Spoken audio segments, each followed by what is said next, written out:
तो गाइस कैसे हैं आप सब लोग। फर्स्ट एपिसोड के साथ हासिल हुई। शुरुआत में दो लोगों को दिखाया जाता है जो कि क्लिफ के ऊपर खड़े होते हैं और उसके नीचे एक एबिस होती है, यानी कि एक खाई होती है और इस खाई को होपलेस डीमन एबिस कहा जाता है क्योंकि कभी यहाँ पर डीमंस और टेरेंस के दरमियान में फाइट हुई थी और कहा जाता है कि डीमन किंग यानी डीमन एम्परर यहीं पर इस जगह पर मरा था। तो ये दोनों लोग यहाँ पर क्यों खड़े होते हैं? इन दोनों लोगों ने अपनी फैमिली के एक यंग मास्टर को बोरी में बंद करके उसको मारकर यहाँ पर इस एबिस के अंदर फेंक दिया होता है। दोनों ऊपर खड़े बातें कर रहे होते हैं, एक दूसरे से कहता है कहीं लॉन्ग फैमिली वालों को इस बारे में पता न चल जाए। दूसरा उससे कहता है नहीं, उन लोगों को इस बारे में नहीं पता चलेगा। तभी ये लड़का कौन सा कोई महान इंसान था, ये एक बेवकूफ था और ऊपर से इसके पास तो कल्टीवेशन की पावर भी नहीं थी। वैसे भी ये याओ फैमिली का एक बहुत ही बेकार सा लड़का है, कौन सा इसके मरने पर किसी को फर्क पड़ने वाला है। दूसरा बंदा उसे कहता है लेकिन ये तुम्हारा भाई भी तो है, तुम भी तो याओ फैमिली के यंग मास्टर हो, ऊपर से ये लॉन्ग फैमिली का सन इन लॉ है, यानी कि जो उनका दामाद है। दूसरा बंदा उसे कहता है अपनी बकवास बंद करो, हमने जो करना था वो कर दिया है, हमने इसकी डेड बॉडी को भी अब यहाँ पर फेंक दिया, अब ये यहाँ से बाहर तो नहीं निकल सकता। यही बात यहाँ पर लॉन्ग फैमिली वालों के दामाद की, तो उनको दूसरा दामाद भी दिया जा सकता है, मैं भी उनका दामाद बन सकता हूँ क्योंकि मैं भी तो याओ फैमिली का यंग मास्टर हूँ। वो दोनों यहाँ पर इसकी डेड बॉडी को बोरी में बंद करके फेंक कर वहाँ से चले जाते हैं। तो हमारे यंग मास्टर की यानी जो हमारा हीरो है जिसका नाम याओ जुई है, उसका हाथ उस बोरी के अंदर से बाहर निकलता है और बोरी के अंदर से उसका बहुत सारा ब्लड बह रहा होता है। यहाँ पर हमारा याओ जुई मर चुका है, उसके मरने के बाद उसका जब ब्लड वहाँ पर निकल रहा होता है क्योंकि जैसे इसको होपलेस डीमन एबिस कहा जाता है, तो यहाँ पर बहुत सारे डीमंस की आत्माएं भी रहती हैं। जब वो ब्लड वहाँ से बाहर निकलता है तो वहीं पर एक डीमन ऑफ पड़ा होता है, एक डीमन का जेम स्टोन या फिर इसको क्रिस्टल भी कह सकते हैं, वो पड़ा होता है। इसका ब्लड जब उस क्रिस्टल के साथ लगता है तो वो क्रिस्टल एक्टिवेट हो जाता है और उसके अंदर डीमन की सोल होती है, वो जल्दी से वहाँ पर अपीयर होती है। उस क्रिस्टल के अंदर जो डीमन कैद था वो डीमन कहता है तो फाइनली आज किसी ने मुझे यहाँ पर अवेकन कर ही दिया। मैं तो कितने लंबे अरसे से यहाँ पर इंतजार कर रहा था कि कोई यहाँ पर आए और मुझे जगाए। फिर साथ ही वो हमारे याओ जुई की बॉडी की तरफ देखकर कहता है ये लड़का तो बहुत ज्यादा कमजोर है लेकिन ये मेरे किस काम का है। फिर साथ ही जब वो इसको इंस्पेक्ट करता है तो उसे पता चलता है कि इसके पास जो ब्लड वेसल्स है वो काफी ज्यादा स्पेशल है। वो कहता है जगता है कि ये मेरी हेल्प कर सकता है, मैंने अपनी सारी जिंदगी कल्टीवेट किया है और बहुत सारी पावर्स को हासिल किया, लगता है कि अब मैं सारी की सारी पावर्स इस लड़के को देने वाला हूँ क्योंकि इसी लड़के की बॉडी में मैं जिंदा हो सकता हूँ। तो उस क्रिस्टल के अंदर से उस डीमन की सोल बाहर की तरफ निकलती है और उस डीमन की सोल बाहर की तरफ निकलने के बाद उस बॉडी के अंदर हमारे याओ जुई की बॉडी के अंदर चली जाती है और वो डीमन हमारे याओ जुई से कहता है लड़के आज मैं तुम्हें ये वाली अपॉर्चुनिटी देने वाला हूँ, हो सकता है कि तुम अपनी सारी जिंदगी कचरे रहे होगे लेकिन अब तुम्हें कचरे नहीं रहे बल्कि अब तुम एक डीमन एम्परर बनने वाले हो।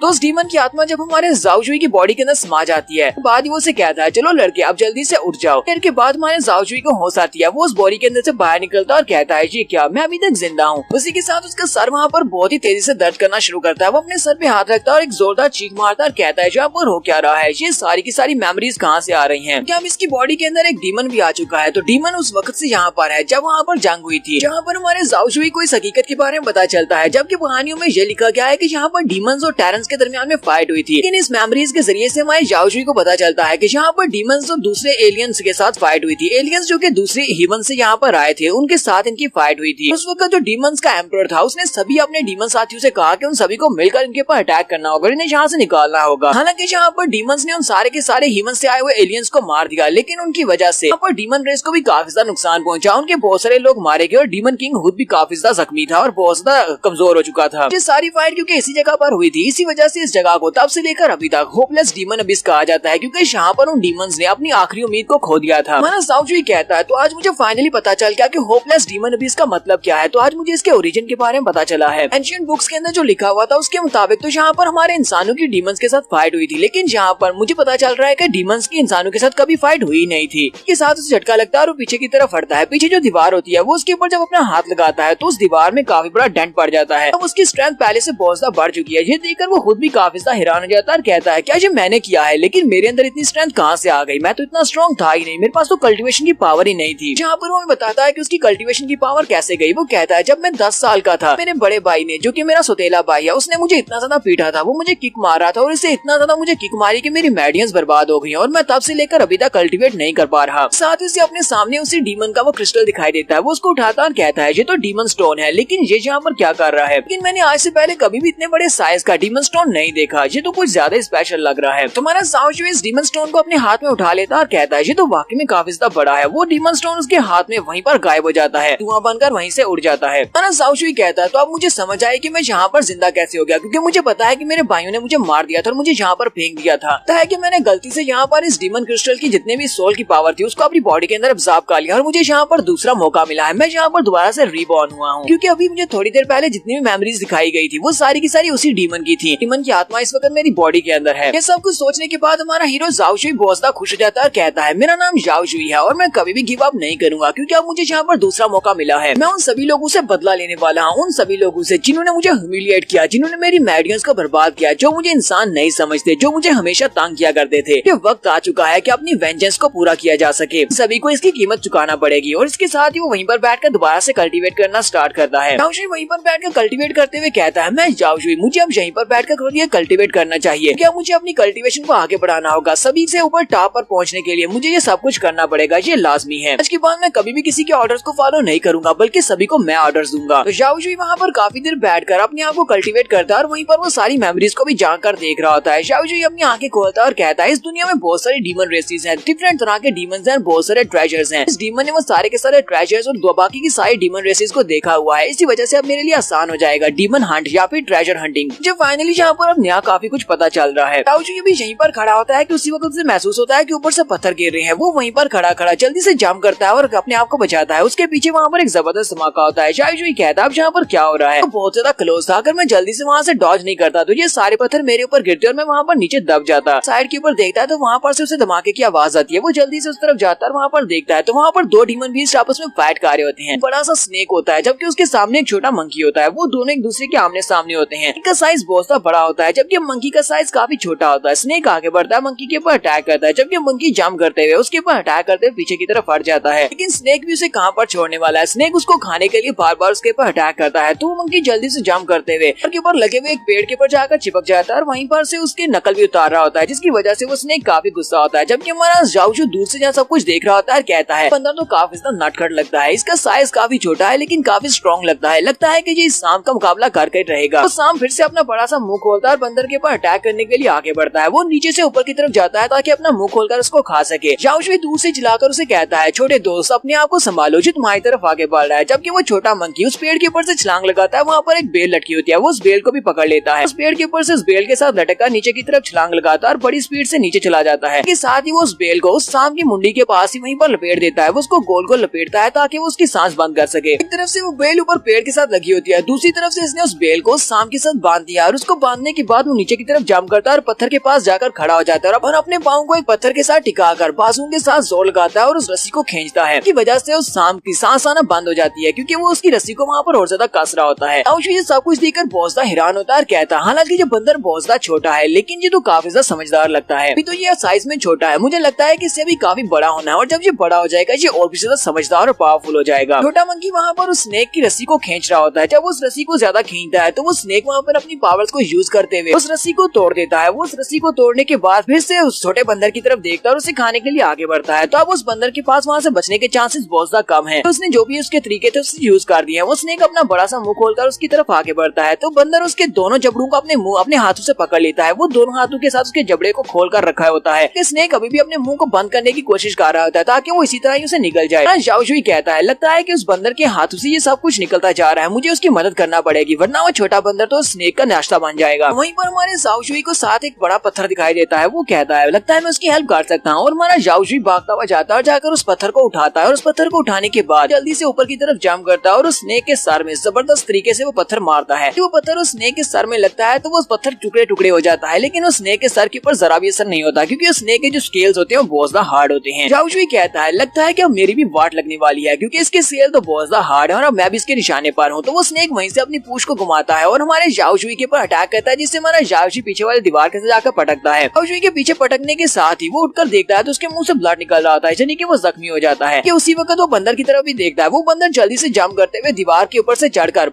इसके बाहर चला जाता है, यानी क्लिफ के ऊपर चला जाता है। जाओशुई चिल्लाकर उसे कहता है, बंदर कहीं कि तुम तो कुछ ज्यादा ही बेवफा निकले। मैंने यहाँ पर तुम्हारी जान बचाने के लिए अपनी जान को दांव पर लगा दिया, लेकिन तुम यहाँ पर मुझे अकेले छोड़कर भाग रहे हो। साथ ही हमारा जाओशुई हंसना शुरू कर देता है और कहता है, क्या वाकई में ऐसा होने वाला है? मैं अभी अभी यहाँ पर जिंदा हुआ हूँ और क्या मैं यहाँ पर दोबारा से मरने वाला हूँ? वो बड़ा सा डीमन स्नेक भी हमारे जाओशुई के सामने आकर खड़ा हो जाता है। वो उसकी तरफ देखकर अपनी जुबान निकाल रहा होता है, जबकि हमारा जाओशुई कहता है, अब लगता है कि वाकई में मैं यहाँ पर मरने वाला हूँ। लेकिन साथ ही उसी वक्त उसकी बॉडी के अंदर से वो डीमन की सोल जो होती है वो एक्टिवेट होती है और उसके अंदर से वो एक बड़ा सा डीमन बाहर निकलता है जो कि एक उसकी एनर्जी स्पिरिट फॉर्म में होता है। झाओ जुई की आंखों का कलर भी चेंज हो जाता है और झाओ जुई कहता है नहीं, मैं यहाँ पर मार नहीं सकता क्योंकि अभी तक मेरा वेंजेंस कंप्लीट नहीं हुआ। मुझे अभी अपने वेंजेंस के लिए यहाँ पर जिंदा रहना होगा, मुझे उन सभी से बदला लेना है। मैं कम से कम इस जगह के ऊपर किसी बड़े से स्नेक के हाथों से तो नहीं मर सकता। तो यहाँ पर हमें उस डीमन वैली के अंदर दिखाया जाता है कि वहाँ पर जबरदस्त एनर्जी निकल रही होती है, एनर्जी बहुत ज्यादा होती है। और इसी एनर्जी के निकलने के बाद नेक्स्ट सीन में हमें दिखाते हैं कि झाओ जुई ने इस बड़े स्नेक को मार दिया होता है। उसने स्नेक की मुंडी काट दी होती है और उसकी आंखों से भी ब्लड बह रहा होता है। फर्स्ट एपिसोड में देखा था कि उसकी आंखों का कलर ब्लैक हो जाता है, यहाँ पर उन्होंने स्नेक को मारते हुए इसको नहीं दिखाया, बस इस फाइट को स्किप कर दिया है। झाओ जुई इस डीमन स्नेक को मारने के बाद वहीं पर ग्राउंड के ऊपर लेट जाता है। झाओ जुई कहता है इस स्नेक को मारने में तो काफी ज्यादा मुश्किल हुई क्योंकि वो स्नेक को मारने के बाद वहीं पर बेहोश हो जाता है। तो थोड़ी देर के बाद उसे काफी ज्यादा दर्द हो रहा था। वो अपनी आंखें हल्के से खोलता है तो उसके सामने कौन होता है? उसके सामने वो छोटा बंदर होता है। छोटे बंदर को देखकर बहुत सा हैरान होता है, फिर साथ ही उसे कहता है छोटे बंदर तुम तो वाकई में बहुत ज्यादा मनहूस हो। लास्ट टाइम तुम मुझे मिले थे तो मैं मरने वाला था, अब तुम यहाँ पर फिर से मेरे पास क्या करने के लिए आए थे और तुम तो मुझे छोड़कर चले गए थे। जबकि वो छोटा मंकी स्क्वीक स्क्वीक करते हुए कुछ कहता है कि मेरे पीछे आओ। झाओ जुई से कहता है मैं तुम्हारे पीछे तो बिल्कुल भी नहीं आने वाला क्योंकि तुम्हें बचाने के लिए वहाँ पर मैंने अपनी जान को दांव पर लगा दिया और तुम वहाँ पर मुझे छोड़कर भाग गए। तुम बिल्कुल भी वफादार नहीं हो। पर हमारे झाओ जुई को अपनी पास्ट की मेमोरीज याद आती हैं। उसकी पास्ट की मेमोरीज बहुत ज्यादा दुखदायक है क्योंकि जब वो छोटा सा बच्चा था तब उसे उसकी फैमिली के बाकी के सभी मेंबर्स बहुत ज्यादा तंग करते थे। इसे एक नाजायज बच्चा है। झाओ फैमिली के मास्टर की एक वाइफ है, उसका ये बच्चा है, लेकिन इसे झाओ फैमिली का यंग मास्टर होने का रुतबा हासिल नहीं है। इसी वजह से बाकी के सारे जितने लड़के हैं वो इसे बहुत ही बुरी तरह से पीटते थे। वो इसे बहुत ही बुरी तरह से पीटते बिना किसी वजह के। वो इसे इतना ज्यादा पीटते थे कि इस बेचारे की हालत खराब हो जाती थी। वो उसे कहते थे कि तुम्हारी माँ सिर्फ और सिर्फ एक नौकरानी है, हमारे बाप से गलती होगी जिसकी वजह से तुम पैदा हो गए और तुम्हें यहाँ पर हमारी झाओ फैमिली होने का हक नहीं है और तुम्हारे नाम के साथ झाओ फैमिली का नाम भी नहीं आना चाहिए। यहीं पर उसका सीनियर ब्रदर जो कि उसके बाप का बेटा है यानी कि उसका सुतेला भाई है, हाथ में डंडा लेकर आगे बढ़ता और बाकी सभी से कहता है तुम सभी लोग साइड पर हट जाओ, मुझे इसको मारने दो। उसके हाथ में डंडा होता है और वो अपने डंडे के साथ हमारे झाओ जुई के सर में जबरदस्त हिट लगाता है और कहता है मुझे इस लड़के को मारकर हमेशा बहुत ज्यादा मजा आता है क्योंकि इसको मारना बिल्कुल ऐसे ही जैसे कि मरे हुए कुत्ते को मारना। इसी के साथ ही हमारा सीन फिर से प्रेजेंट में आ जाता है। तुम्हारे झाओ जुई ने जब वहाँ पर उस ब्लड डीमन स्नेक को मारा था तो उस ब्लड डीमन स्नेक को मारने के बाद वहाँ पर फिर से कल्टीवेट करने के लिए बैठ जाता है। हमारे झाओ जुई को रीबॉर्न होने के बाद यहाँ पर एक नई आर्ट मिली है, एक नई टेक्निक मिली है जिसको ब्लड डीमन आर्ट कहा जाता है। वो उस ब्लड डीमन आर्ट की मदद से किसी भी डीमन को जब मारेगा तो उसका ब्लड पीने की वजह से जब ब्लड उसकी बॉडी में जाएगा तो वो उसकी आर्ट्स को सीख सकता है यानी कि उसके स्किल्स को ले सकता है। ये यहाँ पर इस डीमन स्नेक के स्किल्स को मास्टर करने की कोशिश कर रहा होता है, यहाँ पर बैठकर उसको सीखने की कोशिश करता है। झाओ जुई कहता है मैंने यहाँ पर उस बड़े से स्नेक मॉन्स्टर को मारा था लेकिन यहाँ पर क्योंकि इस होपलेस डीमन अबिस के अंदर खाने के लिए कुछ भी नहीं है, इसी वजह से मैंने उस डीमन स्नेक की बॉडी को ही खाना स्टार्ट किया। जब मैंने इसको कच्चा खा लिया तो उसका ब्लड मेरे मुंह में गया। यहाँ पर मुझे एक नई बात पता चली है कि मैं ब्लड डीमन आर्ट को यूज करते हुए जिस चीज को खाऊंगा, जिस डीमन की बॉडी को खाऊंगा, उसके ब्लड की वजह से मैं उसके एट्रीब्यूट्स को भी ले सकता हूँ। झाओ जुई कहता है तो चलो फिर यहाँ पर इसको ट्राई करके देखते हैं। वो वहीं पर बैठे बैठे ब्लड डीमन आर्ट को एक्टिवेट करता है तो उसकी बॉडी के अंदर उस बड़े से स्नेक डीमन की एक स्पिरिट जो होती है वो स्पिरिट फॉर्म में निकलती है। उसके बाद वो 10,000 डीमन एसेंस को यूज करते हुए अपने उस डीमन की अनात्मा को रिफाइन कर लेता है और उसके एट्रीब्यूट्स को ले लेता है। जब वो सारी की सारी एनर्जी वापस से उसकी बॉडी के अंदर समा जाती है, झाओ जुई कहता है तो फाइनली मैं सक्सेसफुल रहा। यहाँ पर मैंने स्नेक के नए एट्रीब्यूट्स को सीख लिया। अब मैं एक सांप की तरह चल सकता हूँ और सांप की तरह भाग सकता हूँ। और इसी के साथ ही हमारा झाओ जुई यहाँ पर बड़ी अजीब सी शेप्स बनाने वाला है। ये स्नेक तो बिल्कुल भी नहीं लग रहा लेकिन ये अपने आप से स्नेक बनकर दिखा रहा है। उसके बाद वो वहीं पर ग्राउंड के ऊपर नीचे गिर जाता है, अपने हाथों को क्लोज करता है और कहता है मैं स्नेक की तरह यहाँ पर रिंग भी सकता हूँ और स्नेक की तरह यहाँ पर बड़ी स्पीड से आगे बढ़ सकता हूँ। झाओ जुई कहता है ये तो अफसोस की बात है कि स्किल की मदद से मैं अपनी पूरी बॉडी को एक स्नेक नहीं बना सकता, कम से कम मैं स्नेक की तरह ग्राउंड के ऊपर रिंग तो सकता हूँ। हमारा झाओ जुई एक नई पावर हासिल करने के बाद यहाँ पर बहुत ज्यादा खुश होता है। वो वहाँ पर खुशी के मारे नाच रहा होता है जबकि उसी वक्त क्लिफ के अंत ऊपर से बहुत सारे दूसरे सांप उतर आते हैं। वो सारे सांप अपने बड़े सांप का बदला लेने के लिए यहाँ पर आए हैं। जो इन सभी की तरफ देखता और कहता है ये तो बहुत ही अच्छे टाइम पर आए हैं, चलो ठीक है अब देखते हैं कि मेरे स्नेक टाइप की पावर मुझे कितनी ज्यादा पावर देती है। हमारा झाओ जुई वहीं पर खड़ा होकर स्नेक आर्ट को यूज करते हुए अपने हाथों को सांप की तरह बनाता है और फिर साथ ही स्पेशल कुंफू को यूज करते हुए कहता है चलो देख लेते हैं स्नेक की पावर की वजह से मुझे और कौन से एट्रीब्यूट मिले हैं। झाओ जुई कहता है कि मैं अपनी नई पावर्स की मदद से इस वैली के अंदर किसी भी मूवमेंट को महसूस कर सकता हूँ। मैं उसमें अपने आसपास की आवाजों को सुन सकता हूँ। मुझे पता चल रहा है कि यहाँ पर बहुत सारे स्नेक्स हैं। और फिर साथ ही वो ऊपर की तरफ जंप करता है और जंप करते हुए अपने हाथ को नीचे की तरफ करते हुए पावर को रिलीज करता है तो उसकी एनर्जी के साथ वहाँ पर एक बड़ा सा स्नेक बनता है। स्नेक पाम के साथ वो जब ग्राउंड के ऊपर अटैक करता है तो वहाँ पर एक जबरदस्त धमाका होता है और ग्राउंड के ऊपर जितने भी स्नेक होते हैं वो सारे के सारे स्नेक वहीं पर मर जाते हैं। झाओ जुई कहता है तो मैंने यहाँ पर एक ही अटैक में बहुत सारे स्नेक्स को मार दिया, जो तो बहुत ही अच्छी बात है। झाओ जुई कहता है मैंने इन सारे स्नेक्स को मारकर जला दिया और वो बड़े स्नेक की बॉडी को तो मैं पहले से खा चुका हूँ। बस यहाँ पर इस जगह पर खाने को कुछ भी नहीं बचा। मुझे लगता है कि अब मुझे इस वैली से बाहर निकलना पड़ेगा। मैं यहीं पर रहा तो मैं भूख से मर जाऊंगा। ये भी यहीं पर खड़ा होता है कि उसी वक्त उसके सर में कोई चीज चीज गिरती है वो बहुत ज्यादा घबरा जाता है, चिल्लाकर कहता है कौन है जहाँ पर जिसने मेरे सर में कुछ मारा है। लेकिन उसके पीछे कुछ भी नहीं होता। वो नीचे की तरफ देखता है कि उसके सर में क्या लगा था, तो उसके सर में एक सेब लगा होता है। वो सेब की तरफ देखता है, फिर साथ ही वो ऊपर दीवार की तरफ देखता है तो वहाँ पर एक पेड़ के साथ मंकी लटका होता है। वो बंदर उसकी तरफ ही देख रहा होता है। झाओ शुई से कहता है लिटिल मंकी तुम यहाँ पर मेरे लिए वापस आए हो, है कि अब हम दोनों दोस्त बन चुके हैं। क्योंकि अब हम दोनों दोस्त बन चुके हैं तो क्या तुम्हें यहाँ का रास्ता पता है? तुम तो यहाँ पर काफी अरसे से रह रहे होगे, क्या तुम मुझे यहाँ से बाहर निकलने में मदद कर सकते हो? वो छोटा बंदर भी उसे कहता है क्विक क्विक, यानी कि हाँ मैं तुम्हें यहाँ से बाहर निकालूंगा। वो मंकी पेड़ के साथ जिस बेल के साथ लटका होता है वो उस बेल को उसकी तरफ फेंकता है। झाओ शुई कहता है क्या तुम चाहते हो कि मैं इस बेल के साथ लटका ऊपर की तरफ चढ़ना स्टार्ट करूँ? ऐसी वो जाकर उस रस्सी को पकड़ता है। साथ ही वो कहता है एक बेकार लड़का था मैं झाओ शुई, जिसे कोई भी फैमिली में पसंद नहीं करता। मेरी माँ के अलावा पूरे के पूरे क्लैन में कोई भी ऐसा नहीं है जो कि मेरी केयर करता हो, जो मुझसे प्यार करता हो। लेकिन लगता है कि आज मुझे एक नया दोस्त मिल गया है। माँ के पास ये बंदर मेरे साथ बहुत ही अच्छे से पेश आ रहा है। फिर साथ ही वो वहीं पर हल्का सा मुस्कुराता है, रोना शुरू कर देता है क्योंकि शायद उसको यहाँ पर पहली बार कोई दोस्त मिला है। फिर वो उस बेल के सहारे से ऊपर की तरफ चढ़ना स्टार्ट करता है। वो उस बेल को पकड़कर दीवार के ऊपर की तरफ चढ़ रहा होता है। वो क्लिफ के ऊपर चढ़ रहा होता है। झाओ शुई कहता है कि मुझे यहाँ पर अपनी माँ के लिए जिंदा रहना है, मुझे यहाँ पर अपनी ऑनर के लिए जिंदा रहना और अपने बदले के लिए जिंदा रहना है, तो मुझे इस बेल के ऊपर चढ़ना पड़ेगा। साथ ही वो स्नेक फॉर्म को यूज करते हुए बड़ी स्पीड से सांप की तरह बाल खाता हुआ ऊपर की तरफ चढ़ना स्टार्ट करता है। तो मुझे देखकर काफी हैरान होता है कि इसकी स्पीड पहले से बढ़ कैसे गई है। झाओ शुई जल्दी से जंप करते हुए क्लिफ के पत्थरों के साथ लिपट जाता है। वो मंकी उसे स्क्वीज स्क्वीज करते हुए कुछ कहता है, तो फिर से उसके सामने बेल लटकाता है कि तुम्हें इस तरह से जंप करते हुए ऊपर आने की जरूरत नहीं है, बल्कि आराम से इस बेल के सहारे ऊपर आओ। झाओ शुई छोटे मंकी से कहता है तुम्हें बिल्कुल भी डरने की जरूरत नहीं है, मैं कोई सांप नहीं हूँ, तुम्हें मैं कोई इच्छाधारी सांप लगता हूँ जो कि इंसानी फॉर्म में यहाँ पर हूँ। जहाँ पर सिर्फ और सिर्फ उस डीमन स्नेक को मारने के बाद उसके एट्रीब्यूट्स को ले लिया है। मैंने यहाँ पर कुछ नई मार्शल आर्ट्स को कल्टीवेट किया है जो कि स्नेक टाइप की है। साथ ही हमारा झाओ शुई से कहता है लिटिल मंकी तुम मेरे साथ बहुत ही अच्छे से पेश आ रहे हो, क्यों ना मैं आज के बाद तुम्हें अपना लिटिल ब्रदर कहा करूँ। इससे कोई मसला तो नहीं है। आज से पहले ना तो मेरा कोई दोस्त और ना ही मेरा कोई छोटा भाई है, तो क्यों ना मैं यहाँ पर तुम्हें अपना लिटिल ब्रदर कहूँ। तो ठीक है, आज के बाद मैं तुम्हें अपना लिटिल ब्रदर ही कहूंगा। मंकी उसकी बात सुनने के बाद तेजी से ऊपर की तरफ चढ़ना स्टार्ट करता है। हमारा झाओ शुई भी कहता है लिटिल ब्रदर जरा आहिस्ता चलो, मैं भी आ रहा हूँ। और वो उसके पीछे पीछे ऊपर की तरफ चढ़ना स्टार्ट करता है। हमारे झाओ शुई का छोटा भाई बड़ी स्पीड से ऊपर चला जाता है। वो ऊपर एक क्लिफ के ऊपर जाकर खड़ा हो जाता है। तो झाओ शुई भी रस्सी को पकड़कर ऊपर की तरफ चढ़ते हुए उस क्लिफ के पास पहुंच जाता है। वहाँ पर ऊपर एक केव होती है। झाओ शुई जैसे वहाँ पर करीब पहुँचता है तो छोटा मंकी भी उसकी रस्सी को खींच रहा होता है ताकि वो जल्दी से ऊपर ले आए। वो उसे खींच कर ऊपर ले आता है और हमारा झाओ शुई फाइनली उस क्लिफ के ऊपर पहुंच जाता है और उसे कहता है बहुत बहुत शुक्रिया, तुमने यहाँ पर फिर से मेरी जान बचा ली। फिर झाओ शुई उठकर खड़ा हो जाता है और उसे कहता है तुम मुझे यहाँ पर क्यों लेकर आए हो? क्या तुम मुझे ये वाली जगह दिखाना चाहते थे? ये तो एक केव है, लेकिन हम लोग यहाँ पर केव में क्यों जाना चाहते हैं? यहाँ पर कुछ ज्यादा स्पेशल है। तो वो दोनों उस केव के अंदर एंटर होते हैं। जैसे ही वो उस केव के अंदर एंटर होते हैं वहाँ पर सामने पानी होता है। झाओ शुई कहता है कि तुम अक्सर यहाँ पर खेलने के लिए आते होगे या फिर यहाँ पर पानी पीने के लिए आते होगे, तो कितने दिनों से पानी नहीं पिया। वो जल्दी से भागता हुआ जाता है, जाकर वहाँ से पानी पीना स्टार्ट करता है और उस पानी को पीकर वो बहुत ज्यादा खुश हो जाता है और कहता है ये पानी तो बहुत ज्यादा अच्छा है, इसके अंदर से तो बहुत ही अच्छी स्मेल आ रही है और साथ ही ये काफी मीठा भी लग रहा है। साथ ही हमारे झाओ शुई को वहीं पर केव की दीवार में कुछ लकड़ी का वेपन पड़ा हुआ दिखाई देता है। वो कहता है वो क्या है और वो जल्दी से आगे बढ़ता है और जंप करते हुए उस लकड़ी के वेपन को हाथ डालता है और उसको खींचकर बाहर निकलता है। तो उस वेपन को लेकर बाहर की तरफ जंप करता है तो वो पानी के ऊपर आकर गिरता है, लेकिन पानी के अंदर डूबता नहीं है और उस वेपन के अंदर से काफी सारी एनर्जी निकलती है। झाओ शुई उसे देखकर बहुत ज्यादा खुश हो जाता है और कहता है झाओ शुई कहता है मुझे तो लगा था कि ये कोई टूटा हुआ लकड़ी का टुकड़ा है जो कि ऊपर दीवार में दंसा हुआ है, लेकिन मुझे क्या पता था कि ये एक गॉडली वेपन है। उस गॉडली वेपन को हासिल करने के बाद जब वो पीछे की तरफ देखता है तो वो बंदर फिर से उसके सामने बैठा और उसके सामने बैठा कोई कर रहा होता है। झाओ शुई इसकी तरफ देखता है तो उसे उसके कान दिखाई देते हैं। वो कहता है तुम्हारे तो 6 कान है, इसका मतलब तुम एक मकाओ बंदर हो। यहीं पर वो हमें मकाओ बंदर के बारे में बताता है। वो उसे कहता है ये एक मैजिकल बंदर है जिसे हम लोग स्पिरिट एनिमल भी कह सकते हैं, जो कि हीवन और अर्थ के ओरा की वजह से पैदा होता है और ये बहुत ज्यादा पावरफुल और बहुत ज्यादा समझदार भी होती है। और जैसे जैसे ये बड़े होते जाते हैं ये और भी ज्यादा समझदार हो जाते हैं। अपने 6 कानों की वजह से ये कई किलोमीटर दूर से भी किसी की भी आवाज को सुन सकते हैं। यही इनकी बहुत ज्यादा स्पेशल खासियत होती है। झाओ शुई बहुत ज्यादा खुश हो जाता है और कहता है लगता है कि मेरी किस्मत बहुत ज्यादा अच्छी है, मेरी मेडियंस वापस मिल गई, मुझे मेरी कल्टीवेशन मिल गई, इसके अलावा मुझे एक गॉडली वेपन मिल गया और इसके साथ मुझे एक नया दोस्त भी मिल गया है। कि वो छोटा मंकी भी इशारा करते हुए कहता है क्या यहाँ पर तुम मेरी बात कर रहे हो कि मैं तुम्हें तुम्हारा दोस्त मिल गया हूँ? झाओ शुई कहता है जबकि मेरे पास 6 कान वाला बंदर है, इसके अलावा मेरे पास गॉडली वेपन है, तो मुझे लगता है कि अब मैं अपना बदला ले सकता हूँ। तो उसी वक्त वो केव भी गिरना शुरू हो जाती है। केव के अंदर से पत्थर गिर रहे होते हैं और वो कहता है लगता है ये केव कोलैप्स होने वाली है, हमें जल्दी से जल्दी यहाँ से निकलना होगा। और स्पीड से आगे बढ़ता है और जाकर अपने बंदर को उठा लेता है और अपने बंदर को उठाकर बड़ी स्पीड से भागते हुए क्लिफ से बाहर निकल आता है। वो दोनों जंप करते हुए क्लिफ के ऊपर चढ़ आते हैं, लेकिन ये दोनों अब होपलेस डीमन अबिस से बाहर निकल आए हैं। शुई कहता है तो हम लोग तो बहुत ज्यादा क्लोज थे और यहाँ पर हम लोग इस केव के अंदर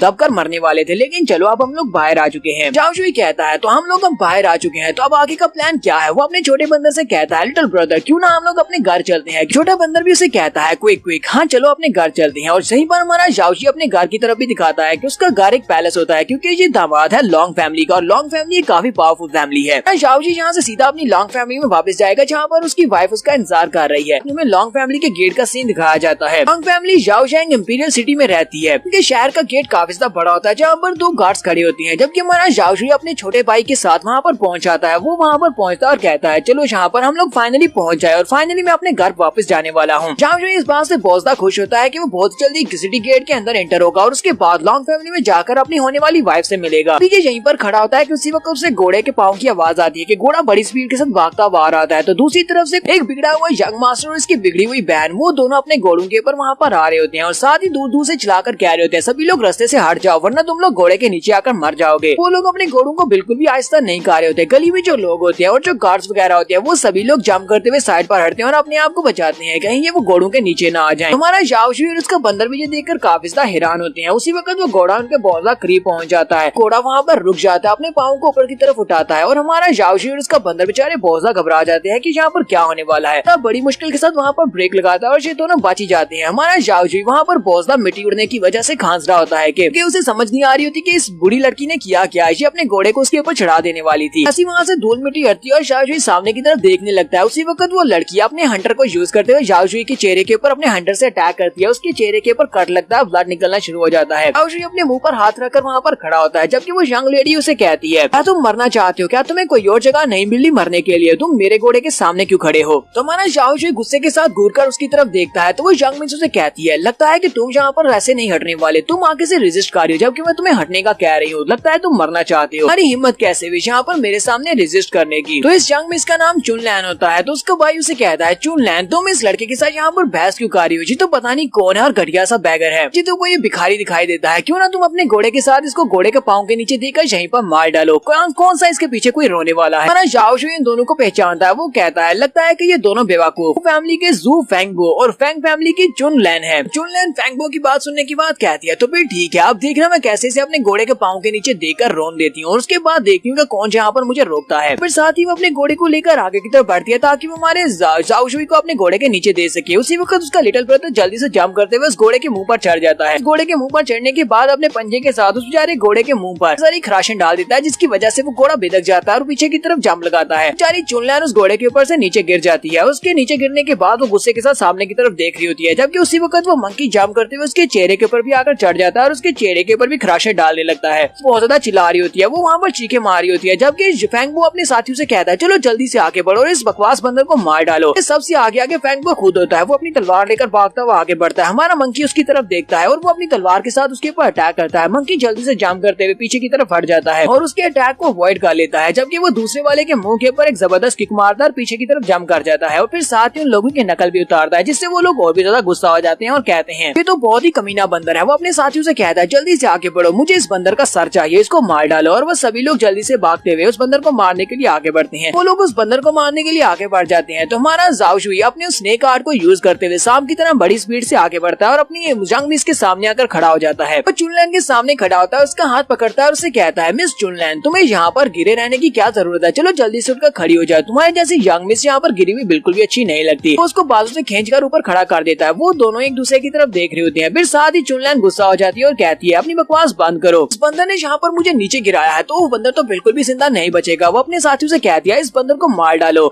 जाओशुई फिर से उसका हाथ पकड़ लेता है और उसका हाथ पकड़कर उसे कहता है मिस चुनलैन अब बस भी करो, तुम इस बेचारे बंदर को मारकर क्या मिलेगा? उस बंदर को छोड़ दो, मेरा छोटा भाई है, तुम मेरे छोटे भाई को तो नहीं मारना चाहोगी। उसने यहाँ पर जो कुछ भी किया वो सब कुछ जानबूझकर नहीं किया। हमारे जाओशुई ने क्योंकि उसका बाजू पकड़ा होता है, जिसकी वजह से चुनलैन वहाँ पर वो भी गुस्सा हो जाती है और चिल्लाकर उसे कहती है गंदे भिखारी कहेंगे, तुम्हारे पास से बहुत ही गंदी स्मेल आ रही है, चलो जल्दी से मुझसे दूर हट जाओ, तुम्हारी हिम्मत कैसी मेरा हाथ पकड़ने की? तुम्हारा जाओशुई से कहता है अगर तुम यहाँ पर अपने साथियों को नहीं रोकोगी मेरे लिटिल ब्रदर के ऊपर अटैक करने से तो फिर मैं तुम्हारा हाथ नहीं छोड़ूंगा, मैं यहीं पर तुम्हारा हाथ पकड़कर खड़ा रहूंगा। फेंगबो पीछे की तरफ देखता है कि वो वहाँ पर चुनलैन के पास खड़ा है। वो पीछे की तरफ मुड़ता है और अपने साथियों से कहता है सभी लोग रुक जाओ, उस बंदर को छोड़ो और जल्दी से पीछे आओ, लड़के को मारो, उसने हमारी यंग मिस का हाथ पकड़ा हुआ है। ऐसी वो सभी लोग उसकी बात सुनते हुए पीछे की तरफ देखते हैं। उसी वक्त हमारे मंकी को यहाँ पर मौका मिल जाता है। मंकी बड़ी स्पीड से आगे बढ़ता है। वहाँ पर 3 गार्ड्स होते हैं। वो तीनों गार्ड्स के बेल्ट को निकाल लेता है। जैसे वो उनके बेल्ट को निकाल कर आगे बढ़ाता है, साथ ही वहाँ पर हंस रहा होता है। सभी लोगों के कपड़ों के अंदर से जब उनकी बेल्ट को निकाल लेता है तो उन सभी लोगों के पजामे वहीं पर नीचे गिर जाते हैं। वो सभी लोग वहीं पर चिल्लाना शुरू कर देते हैं। फेंगबो अपने गार्ड से कहता है तुम सभी लोग तो कुछ ज्यादा ही बेकार हो, तुम लोग तो एक बंदर को भी नहीं पकड़ पाए। हमारा जाओ जुई भी उन सभी की तरफ देखकर वहाँ पर हंसना शुरू कर देता है और कहता है, सर अब देखो तो सही, वहाँ पर कितने सारे स्टीम बंस हैं, लेकिन ये सारे स्टीम बंस बहुत ज्यादा गंदे लग रहे हैं। वो असल में उनकी तशरीफ को स्टीम बन कह रहा होता है।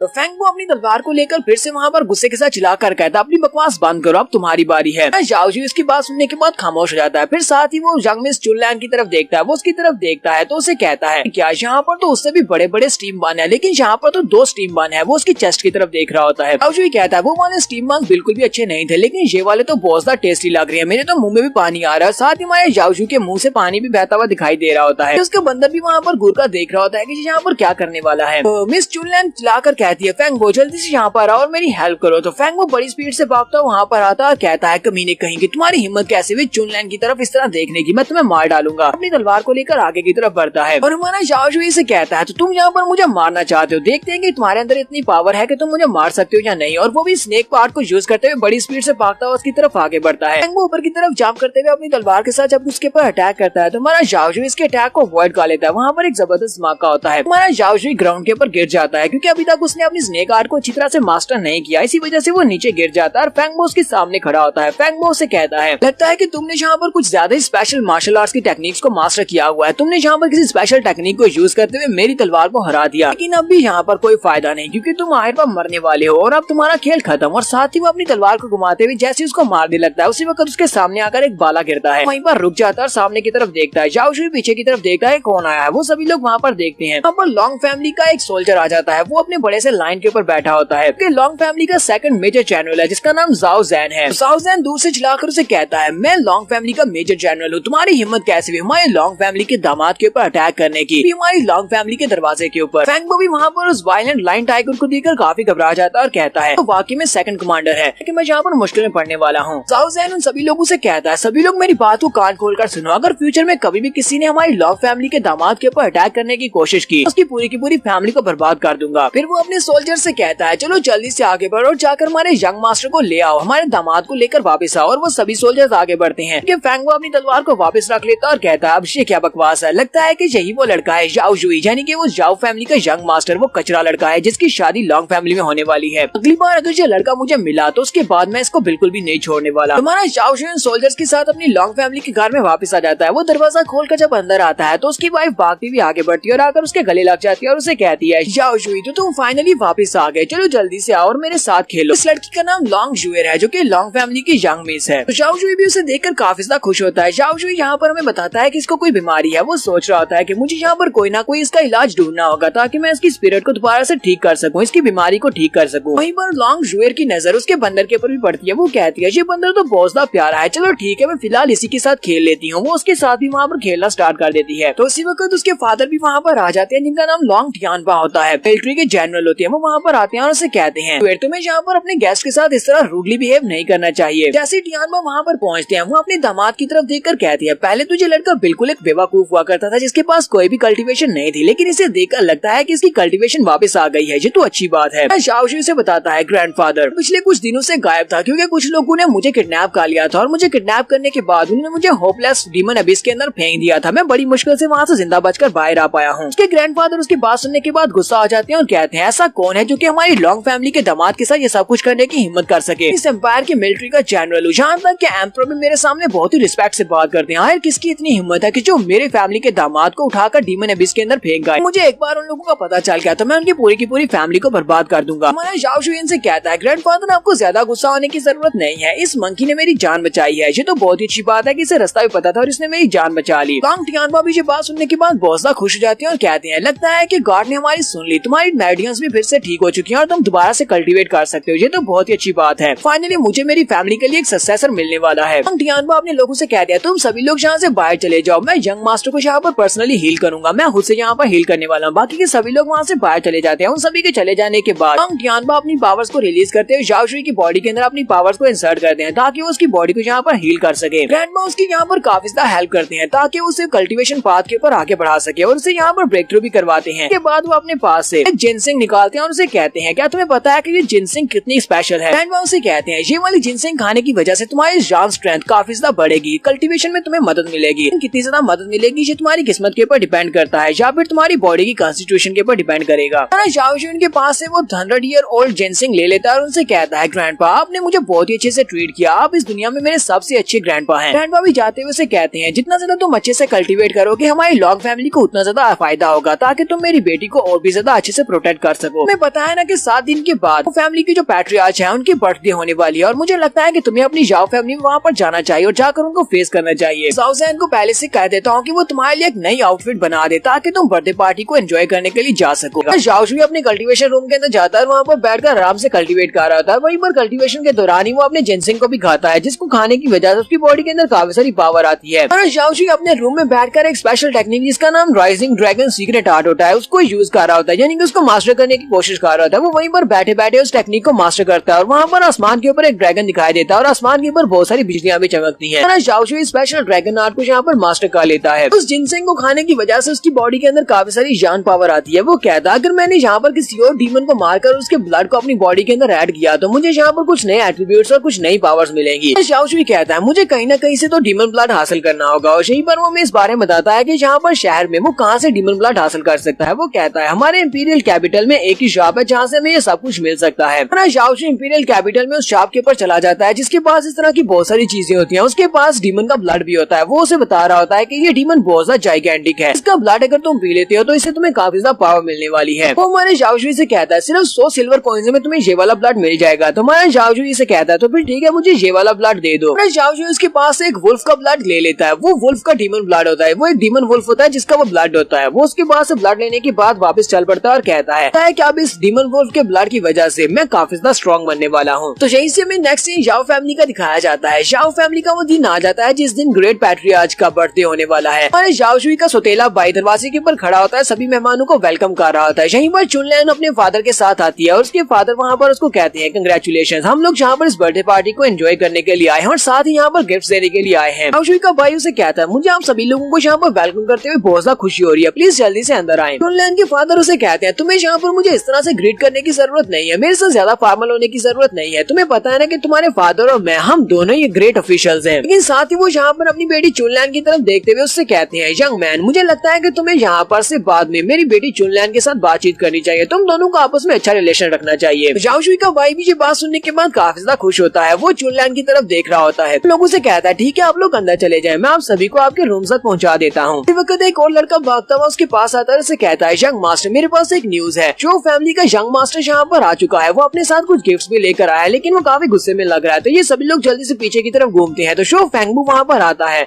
यंग मास्टर उसके पास जाता है और उसे कहता है फेंगबू तुम्हें क्या हुआ, तुमने इस तरह का चेहरा क्यों बनाया हुआ, तुम तो काफी ज्यादा गुस्से में लग रहे हो। फेंगबू उसे कहता अपनी बकवास बंद करो, अब ये मत कहना कि तुम्हें नहीं पता कि कुछ दिन पहले मेरे साथ क्या हुआ था। तुम्हारी फैमिली के एक लड़के ने मुझे बहुत ज्यादा इंसल्ट किया था। यंग मास्टर से कहता है मुझे बताओ कि तुम्हारे साथ ये सब कुछ किसने किया, क्या तुम मुझे बताओ कि ये सब कुछ किस बारे में बात कर रहे हो। फेंगबू से कहता है तुम्हारे छोटे भाई ने, तुम्हारे सौतेले भाई ने, जो कि अब लॉन्ग फैमिली का दामाद बन चुका है। जाओशुई का भाई ये बात सुनते ही पहले तो बहुत ज्यादा हैरान होता है कि वो अभी तक जिंदा कैसे है। वो उसे कहता है उस लड़के के साथ जो कुछ भी हुआ वो सब में मेरी कोई भी गलती नहीं है। उसे लगता है कि शायद यहाँ पर ये बात कर रहा है कि वो मर गया। लेकिन फेंगबू गुस्से के साथ चिल्लाकर उसे कहता है अरे उस सौतेले भाई ने ना सिर्फ अपनी कल्टीवेशन को वापस हासिल कर लिया है कि वो तो जान स्कॉलर लेवल तक भी पहुँच चुका है। चुनलैन भी उनके पास ही आ जाती है और उनसे कहती है तुम्हारा भाई वाकई में बिल्कुल भी नॉर्मल नहीं है, उस भाई की वजह से मुझे भी वहाँ पर काफी ज्यादा शर्मिंदगी फेस करना पड़ी, उसने हमारे साथ बहुत ज्यादा बदतमीजी की है। फेंगबू जाओशुई के भाई से कहता है आज मैं यहाँ पर तुम्हारे एल्डर को बर्थडे का गिफ्ट देने के लिए आया हूँ, ना सिर्फ उसे बर्थडे का गिफ्ट देने के लिए आया हूँ बल्कि मैं तुमसे एक फेवर भी चाहता हूँ। मैं उम्मीद करता हूँ कि तुम यहाँ पर मेरी मदद जरूर करोगे। जाओशुई का सौतेला भाई उसे कहता है हाँ क्यों नहीं, मुझे बताओ, जहाँ तक हो सका मैं तुम्हारी मदद जरूर करूंगा। वो उसे कहता है मैंने सुना है कि उस लड़की जाओशुई की माँ अभी भी यहीं पर है, वो अभी भी जाओ फैमिली में है। यंग मास्टर भी उसकी बात सुनने के बाद हंसना शुरू कर देता है और कहता है हाँ वो अभी भी यहीं पर है, वो हमारी जाओ फैमिली में ही है। लगता है कि तुम यहाँ पर कुछ ज्यादा इंटरेस्टिंग करने वाले हो, चलो फिर ठीक है मेरे साथ आओ, मैं तुम्हें वहाँ पर लेकर चलता हूँ। जाओशुई का सौतेला भाई उनको अपने साथ लेता है। तो चुनलैन के साथ उसकी दोस्त भी होती है और साथ में फेंगबू। ये चारों लोग जल्दी से उस घर की तरफ जा रहे होते हैं। घर के दरवाजे के बाहर एक नौकरानी खड़ी होती है। तो जाओशुई का सौतेला भाई उससे पूछता है क्या वो कमीनी अंदर है। वो नौकरानी उसे कहती है यंग मास्टर लेडी जाओ अभी अंदर है। तो वो जल्दी से आगे बढ़ता है और उस बेचारी नौकरानी को थप्पड़ मारते हुए साइड के ऊपर फेंक देता है और कहता है अपनी बकवास बंद करो, उस कमीनी औरत को यहाँ पर लेडी जाओ कहने की जरूरत नहीं है। और साथ ही वो दरवाजे पे किक मारते हुए अंदर आता है और कहता है कमीनी कहेगी कहाँ पर है तू, हमारे जाओशुई की मदर उसके सामने सर झुकाकर बैठ जाती है और उसे कहती है, यंग मास्टर आप यहाँ पर क्या करने के लिए आए हैं? उसे कहता है, घटिया औरत, चलो जल्दी से अपना सर उठाकर बात करो। मैंने तुम्हें कितनी बार कहा है कि मेरे सामने इस तरह कमीनी औरतों की तरह ना बैठ जाया करो। तो जाओशुई की मदर जब उनकी तरफ देखती है तो वो काफी ज्यादा खूबसूरत और यंग लेडी होती है। ये देखकर तो वो दोनों लड़कियां काफी ज्यादा हैरान होती हैं। चुनलैन जल्दी से आगे बढ़ती है और गुस्से के साथ उसे कहती है, तुम उस कमीने जाओशुई की माँ हो, तो चलो जल्दी से यहाँ पर हमारे सामने घुटने टेक कर अपना नाक रगड़ो और हमसे माफी की भीख मांगो अपने बेटे की वजह से। जाओशुई की मदर भी उठकर खड़ी हो जाती है और उनसे कहती है, तुम्हें मुझसे क्या चाहिए? आज तुम लोग यहाँ पर क्या करने के लिए आए हो? चुनलैन उसकी वजह से काफी गुस्सा होती है और आगे बढ़ने लगती है, जबकि उसी वक्त फेंगबो से रोक देता और कहता है, जरा रुको, मुझे इससे डील करने दो। और फेंगबो यहाँ पर ठड़कुना दिखाते हुए उसे कहता है, तुम्हें यहाँ पर कुछ भी करने की जरूरत नहीं है, अपने घुटने टेक कर माफी की भीख मांगने की जरूरत नहीं है, तुम्हें बस मुझे सर्व करना होगा। अगर तुमने मुझे यहाँ पर खुश कर दिया तो फिर ठीक है, मैं तुम्हारे बेटे की गलती को माफ कर दूंगा। बस सुनते ही आंटी जाओ काफी ज्यादा घबरा जाती है कि जाओशुई का सौतेला भाई आगे बढ़ता है और उसे कहता है, यंग मास्टर फेंगबो, लगता है कि तुम्हारा इसके ऊपर दिल आ गया है। चलो फिर ठीक है, अगर तुम चाहो तो तुम इसे अपने साथ लेकर जा सकते हो, तुम इसे अपनी फैमिली में जाकर रख लेना और तुम इसके साथ जो चाहे वो कर सकते हो। यंग मास्टर फेंगबो भी काफी ज्यादा खुश हो जाता है, कहता है, ये आइडिया तो काफी ज्यादा अच्छा है, लगता है कि मुझे बहुत ज्यादा मजा आने वाला है। वो आगे बढ़ता है और कहता है, उस कमीने जाओशुई की मदर तो वाकई में बहुत ज्यादा खूबसूरत है और ये अभी बहुत ज्यादा जवान भी है। उसकी थोड़ी भी हाथ लगाता है और कहता है, मुझे इस औरत को बहुत ही स्पेशल ट्रीटमेंट देना चाहिए जिससे इसे मैं हमेशा याद रहूं। हमारी जाओ आंटी इसकी वजह से रोना शुरू कर देती है और फिर साथ ही उसको झटका देते हुए कहती है, अपनी बकवास बंद करो,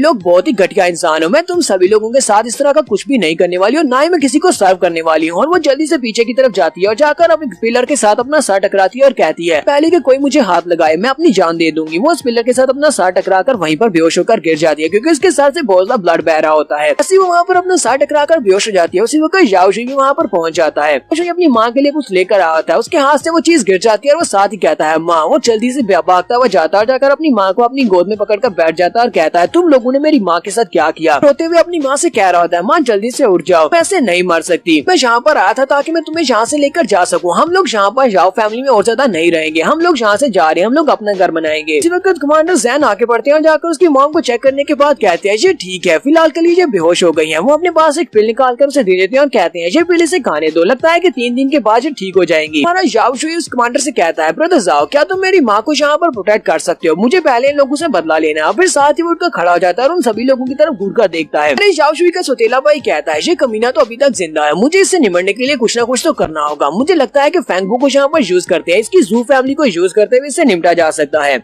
साथ ही वो चिल्लाकर उसे कहता है, तुम हमारी फैमिली के कचरे हो और तुम्हें यहाँ पर हक नहीं है कि तुम हमारे सामने यहाँ पर खड़े होकर हमें गुस्से के साथ घूर सको। जाओशुई इन सभी की तरफ देखता है और उनसे कहता है, तुम सभी को यहाँ पर मरना होगा। इसी के साथ ही वहाँ पर अपनी पावर्स को रिलीज करता है। वो एक चीख मारता है, उसकी बॉडी के अंदर से काफी सारी जान पावर रिलीज होती है। जाओशुई ने डीमन वुल्फ के ब्लड को पिया था, जिसकी वजह से अब उसे नई पावर मिली है। वो डीमन वुल्फ के ब्लड फुल फिस्ट को यूज कर सकता है, यानी कि वो पंच मारेगा तो उसके पंच के अंदर वुल्फ के जितनी पावर होगी। वो आगे बढ़ता है उसे पंच मारने के लिए। सबसे पहले तो वो यंग मास्टर फेंगबो के चेहरे के ऊपर एक जबरदस्त पंच मारता है। वो उसे पंच मारता है तो फेंगबो उठता हुआ पीछे जाकर गिरता है। पीछे गिरने के बाद वो फिर से भागता हुआ आगे बढ़ता है और उसे कहता है, इतनी आसानी के साथ मैं तुम्हें छोड़ने वाला नहीं हूँ, आज मैं तुम सभी में से किसी को भी नहीं छोड़ूंगा। और वो आगे बढ़कर उसे एक जबरदस्त किक मारता है, वजह से वो उसके बाजू को तोड़ देता है। जब उसके बाजू को तोड़ देता है तो यंग मास्टर फेंगबो वहाँ पर जोर जोर से चिल्लाना शुरू कर देता है और वहीं पर गिरकर रोना शुरू कर देता है। उसके बाद हमारा जुंजी फिर से आगे बढ़ता है, दोनों बाजू से पकड़ लेता है और उसके दोनों बाजू को पकड़कर वो अपने पाँव को उसकी कमर पे रखता है और उसके दोनों बाजू उखाड़ देता है। इसकी वजह से फेंगबो और भी ज्यादा चिल्लाना शुरू कर देता है। बाकी के तीनों से देखकर बहुत ज्यादा घबरा जाते हैं। फेंगबो को इतनी बुरी तरह से पीटने के बाद फेंगबो तो वहाँ पर बेहोश हो जाता है। तो जबकि उसके बाद चुनलैन की बारी आती है, चुनलैन भागना शुरू कर देती है और कहती है, मेरे करीब मत आना, मेरे करीब मत आओ, हमारा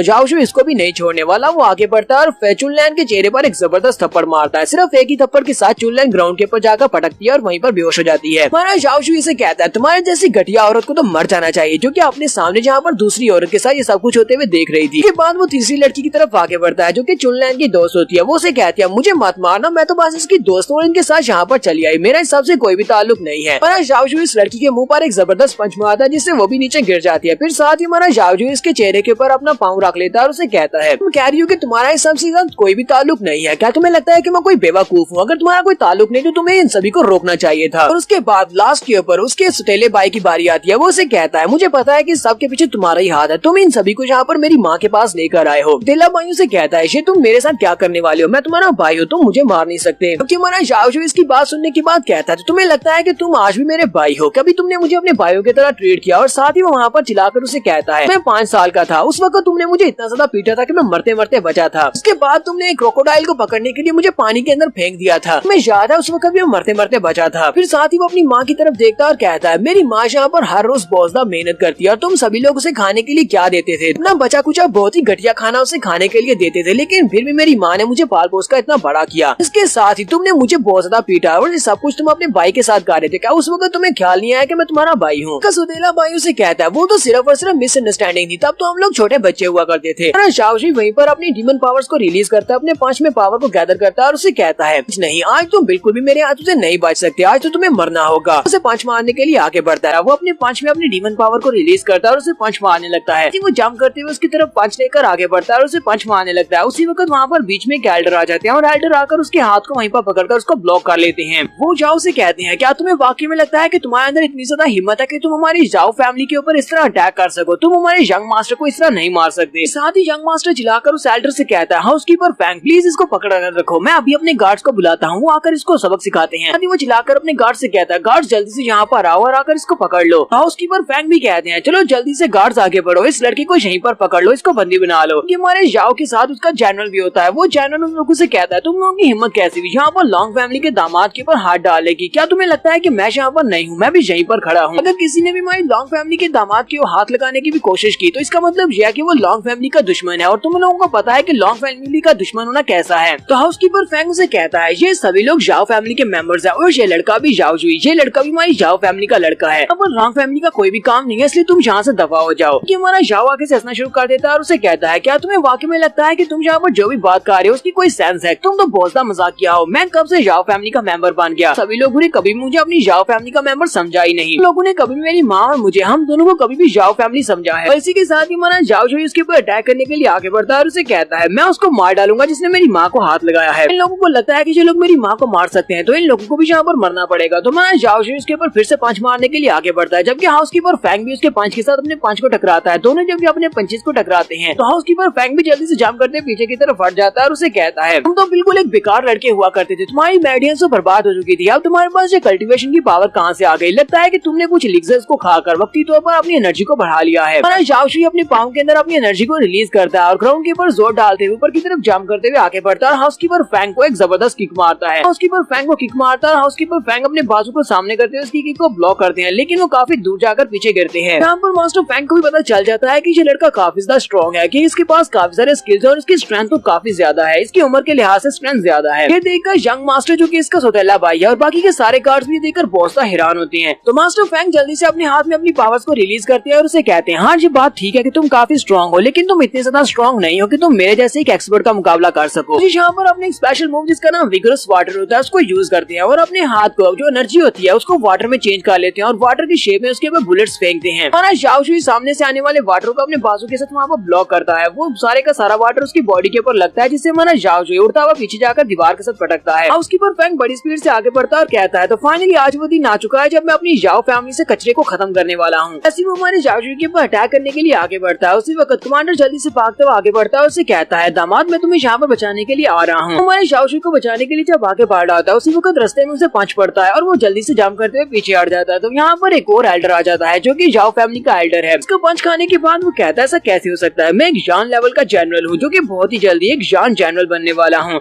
इन सभी लोगों की कल्टीवेशन मुझसे लो है, लेकिन ये जहाँ पर मुझे पंच मारकर मेरी बराबरी कैसे कर सकता है। तो उसके सामने जो एल्डर खड़ा होता है वो काफी स्ट्रॉन्ग होता है। दूसरी तरफ हमारा जाओशुई जो कि पंच खाने के बाद उसकी हालत अब खराब होती है, वो अपने आप को डिफेंड भी नहीं कर पा रहा था और हाउसकीपर फैंग उसके करीब पहुंच जाता है उसे पंच मारने के लिए। ऐसे ही उसे पंच मारने लगता है। उसी वक्त ग्रैंड पैट्रियार्च वहाँ पर आ जाते हैं और उसे कहते हैं बस करो, बस बहुत हो गया, यहीं पर रुक जाओ। और सभी लोग रुक जाते हैं, जबकि हमारे जाओशुई का डैड भी वहीं पर उनके साथ ही होता है। उनका बेटा उनसे कहता है ग्रैंडफादर डैडी शुक्र है कि आप लोग यहाँ पर चले आए, अब देखो यहाँ पर क्या हो रहा है, ये लड़का मुझे मारने की कोशिश कर रहा था, ये पागल हो गया है। तो ये सभी लोग अब वहाँ पर ग्रेट पैट्रियार्च और उसके साथ पैट्रियार्च की तरफ देख रहे होते हैं। सभी लोग उसी की तरफ देख रहे होते हैं कि अब ये लोग यहाँ पर क्या फैसला करने वाले हैं। जबकि वो दूसरा बंदा जो कि बाद में आया था जिसने हमारे कमांडर के ऊपर अटैक किया था वो कहता है पता नहीं ये बुढ़ा खुसट यहाँ पर क्यों चलाया, आज मैंने लॉन्ग फैमिली के कमांडर को मार देना था। हमारा जाओशुई उन सभी लोगों को वहाँ पर देखकर बिल्कुल भी खुश नहीं होता, हालांकि वहाँ पर उसके सगे डैड भी होते हैं। हमारे जाओशुई के डैड वहाँ पर उन सभी लोगों की तरफ देखते हैं, गार्ड्स काफी ज्यादा जख्मी होते हैं, वो सभी लोग एक दूसरे को उठा रहे होते हैं। हमारे जाओशुई की हालत भी खराब होती है और साथ ही उसकी माँ की हालत भी खराब होती है। जो जाओशुई के फादर जी सब कुछ देखने के बाद कहते हैं जहाँ पर हुआ क्या है, आज ये सारी सिचुएशन इस तरह कैसे बन गई। तो उनका बेटा जल्दी से भागता हुआ आगे बढ़ता है, चलाकर अपने फादर से कहता है फादर प्लीज मुझे बचा लो। साथ ही वो जाओशुई की तरफ इशारा कर रहा था और उनसे कहता है मम्मी डैडी प्लीज यहाँ पर मुझे बचाओ। ये बंदा यहाँ पर आकर ये कह रहा है कि ये लॉन्ग फैमिली का दामाद बन चुका है और लॉन्ग फैमिली का दामाद बनने की बिना पर ये अपने साथ कमांडर को भी लेकर आया है। यहाँ पर मुझे मारने की कोशिश कर रहा है, मुझे इससे बचा ले। उसी वक्त उसकी माँ आगे बढ़ती है और चिल्लाकर कहती है इस लड़के की हिम्मत कैसे हुई, ये कमीना बेटे को यहाँ पर कैसे नुकसान पहुँचा सकता है, इस कमीने को जिंदा नहीं छोड़ा जाएगा। वो अपने हस्बैंड से कहती है जल्दी से आगे बढ़ो और इसको मार डालो, इसकी हिम्मत कैसे हुई, ये तुम्हारी नाजायज औलाद मेरे बेटे को मार रहा है। जबकि फादर चिल्लाकर उसे कहते हैं अपनी बकवास बंद करो, हमारे ग्रेट पैट्रियार्च यहाँ पर है, ये फैसला वही करेंगे कि इसके साथ क्या करना है। उसी वक्त ग्रेट पैट्रियार्च आगे बढ़ते हैं और जनरल जाओ से कहते हैं जनरल जाओ तुम यहाँ पर क्या मेरी बर्थडे पार्टी को खराब करने के लिए आए हो। जनरल जाओ भी आगे बढ़ते हैं और उसे कहते हैं सर प्लीज मुझे माफ करना, हमारा यहाँ पर आकर ऐसा करने का कोई भी इरादा नहीं था। हम लोग तो यहाँ पर आपकी बर्थडे पार्टी में अपनी फैमिली की तरफ से आपको गिफ्ट देने के लिए आए थे, यहाँ पर अपनी फैमिली के दामाद के साथ आया हूँ। कहते हैं तुम्हारी फैमिली का दामाद कौन है। वो पीछे की तरफ देखते हैं और कहते हैं क्या वाकई में ये तो जाओ शुई है, ये हमारी फैमिली का मेंबर है, क्या ये तुम्हारा दामाद है। तो जनरल जाओ जाकर हमारे जाओ शुई की माँ को उठा लेता है और उसे उठाकर आगे लाता है और आकर जाओ शुई को दे देता है। जाओ शुई अपनी माँ को उठा लेता है, अपने ग्रैंडपा की बात को इग्नोर करते हुए आगे की तरफ चल पड़ता है और साथ ही वो सोच रहा होता है मैं तुम्हें यहाँ से लेकर जा रहा हूँ। अपनी माँ से कह रहा होता है कि हम लोग यहाँ से जा रहे हैं, ये हमारा घर नहीं है, हम लोग अपना घर बनाएंगे। जाओ शुई अपनी माँ को उठाकर वहाँ से बाहर की तरफ चल देता है, जबकि वो सारे गार्ड्स वहीं पर रास्ते में खड़े हो जाते हैं और उसे कहते हैं तुम यहाँ से जा नहीं सकते। जाओ शुई चिल्लाकर उन सभी से कहता है तुम सभी लोग मेरे रास्ते से हट जाओ वरना मैं तुम सभी को मार डालूंगा। कोई भी मेरे रास्ते में नहीं आ सकता, कोई मेरा रास्ता नहीं रोक सकता। ग्रैंडफादर और उसके फादर दोनों ये बात सुनने के बाद काफी हैरान होते हैं। ग्रैंडफादर फिर से जाओ शुई से कहते हैं जाओ शुई यहाँ पर क्या हो रहा है, क्या तुम मुझे बताओगे। लेकिन जाओ शुई फिर से अपने ग्रैंडपा की बात को इग्नोर कर देता है और आगे की तरफ चल पड़ता है। अभी के सभी गार्ड उसके रास्ते में खड़े होते हैं और उसके रास्ते को ब्लॉक कर रहे होते हैं, जबकि हमारे जाओ शुई के फादर चिल्लाकर कहते हैं जाओ शुई तुम यहाँ पर अपने ग्रैंडपा की बात का जवाब क्यों नहीं दे रहे, कहीं तुम पागल तो नहीं होगे, तुम एक कमीने घटिया बेशरम इंसान हो, अपने ग्रैंडफादर की बात का जवाब दो। हमारा जाओ शुई वहीं पर रुक जाता है और अपने फादर से चिल्लाकर कहता है तुम्हारे पास ऐसा कोई भी हक नहीं है कि तुम यहाँ पर मुझसे ये वाली बात कर सको कि मुझे किसे जवाब देना और किसे जवाब नहीं देना। उसके फादर उसे कहते हैं मैं तुम्हारा बाप हूँ। जाओ शुई से कहता है मुझे पता है कि तुम मेरे बाप हो, लेकिन सिर्फ और सिर्फ नाम के, क्योंकि तुम्हें आज भी इस बात का पछतावा होता है कि तुमने मेरी माँ के साथ वो सब कुछ किया जिसकी वजह से मैं पैदा हो गया। तुम्हारी जिंदगी का सबसे बड़ा पछतावा मैं हूँ।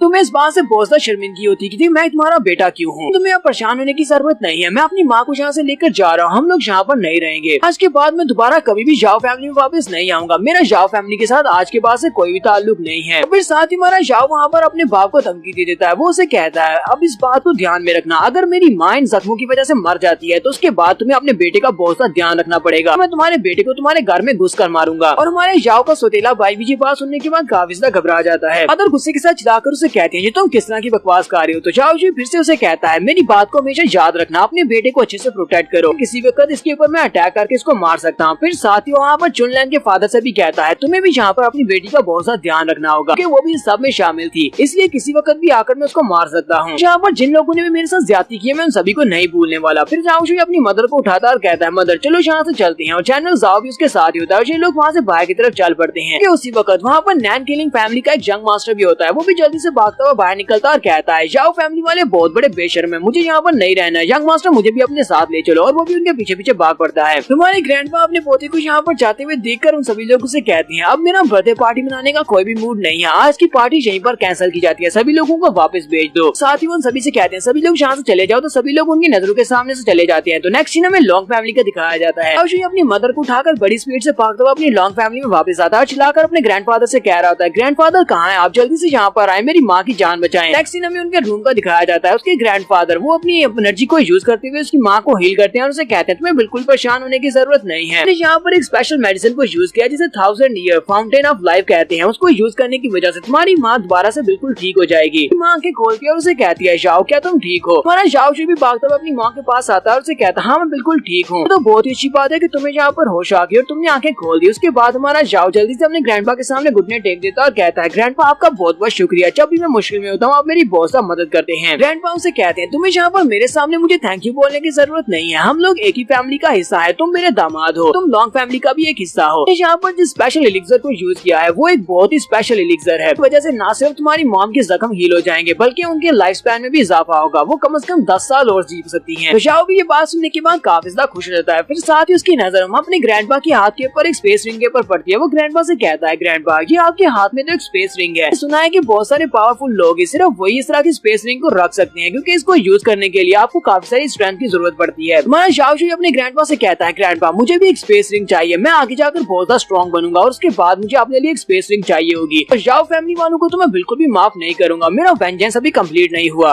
ग्रैंडपा जाओ से कहते हैं, लड़के तुम बहुत ज्यादा अच्छे हो, अगर तुम यहाँ पर इस तरह मन लगाकर कल्टीवेट करते रहो बहुत ही जल्दी एक जीनियस बन जाओगे और टॉप पर पहुंच जाओगे। मैं चाहता हूँ कि तुम अच्छे से मेहनत करके कल्टीवेट करो। उसी वक्त जनरल जाओ अंदर आते हैं और उसे कहते हैं, नैन किलिंग के यंग मास्टर ने यहाँ पर काफी सारी जड़ी बूटियां बचाई हैं, वो काफी ज्यादा स्पेशल हैं, वो सारी की सारी एक्सेप्ट करने की इजाजत है, वो सारी दरवाजे के ऊपर पड़ी हैं। हमारा जाओ अपने ग्रैंडपा से कहता है, ग्रैंडपा मुझे लगता है कि नैन किलिंग फैमिली वाले हमें यहाँ पर इस्तेमाल करना चाहते हैं, वो लोग हमारे नाम को इस्तेमाल करके अपने ओपोनेंट के ऊपर प्रेशर डालना चाहते हैं। मुझे लगता है कि हमें उसके भेजे हुए तोहफों को एक्सेप्ट नहीं करना चाहिए। ग्रैंडपा जनरल जाओ से कहते हैं, जनरल तुम उन सारे के सारे गिफ्ट्स को ले लो और उन्हें अंदर रखवा दो। जाओ इस बात से काफी ज्यादा हैरान होता है कि अब इस बात का क्या मतलब है। जाओ उनसे कह रहा होता है, लगता है कि उन्हें हमारी मदद की जरूरत है, इसी वजह से वो यहाँ पर हमें रिश्वत के तौर पर ये सब कुछ दे रहे हैं। तो ग्रैंडपा हमारे जाओ को बताते हैं ये बात वाकई में सच है कि वो रिश्वत के तौर पर हमें इतने सारे इन्फ्लुएंसेस दे रहे हैं। हाँ ठीक है, वो सारी जड़ी बूटियां और ट्रेजर्स हमें इसलिए दे रहे हैं। मैं आर्मी का जनरल हूँ और आर्मी का जनरल होने के नाते मैं उसे प्रोटेक्शन दे सकता हूँ, लेकिन अब जबकि हमारी लॉन्ग फैमिली इतनी ज्यादा स्ट्रॉन्ग नहीं रही, तुम्हें भी ये बात अच्छी तरह से पता है कि हमारी लॉन्ग फैमिली की जो बेस है वो कमजोर होती जा रही है। इसी वजह से जहाँ पर नैन किलिंग फैमिली के साथ एक अलायंस बनाना चाहता हूँ। नैन किलिंग फैमिली के पास काफी सारा पैसा और रिसोर्सेज है, हमारे पास थोड़े कुछ स्ट्रॉन्ग वॉरियर्स हैं, दोनों मिलकर एक अच्छी अलायंस बना सकते हैं, जिसकी वजह से हम दोनों का यहाँ पर फायदा हो सकता है। लोग उसके पैसे को यूज करते हुए यहाँ पर अपने स्टेटस को दोबारा से हाई कर सकते हैं। तो मुझे लगता है कि ये वाली डील ज्यादा फायदे की है। ग्रैंडपा हमारे जाओ से कहते हैं, अगर तुम यहाँ पर एक हेजीमोन बनना चाहते हो जिसके पास ना सिर्फ स्ट्रेंथ हो बल्कि उसके पास एक स्पेस रिंग भी हो, तो सिर्फ और सिर्फ स्ट्रेंथ के साथ तुम्हें स्पेस रिंग नहीं मिलने वाली, बल्कि तुम्हें इस तरह का इंसान बनना होगा जो कि सही वक्त के ऊपर सही फैसला ले सके, तुम भी अपनी जिंदगी में एक अच्छे इंसान बन सको और तुम सोच सको कि तुम्हारे लिए क्या बेहतर है। तुम्हारा जाओ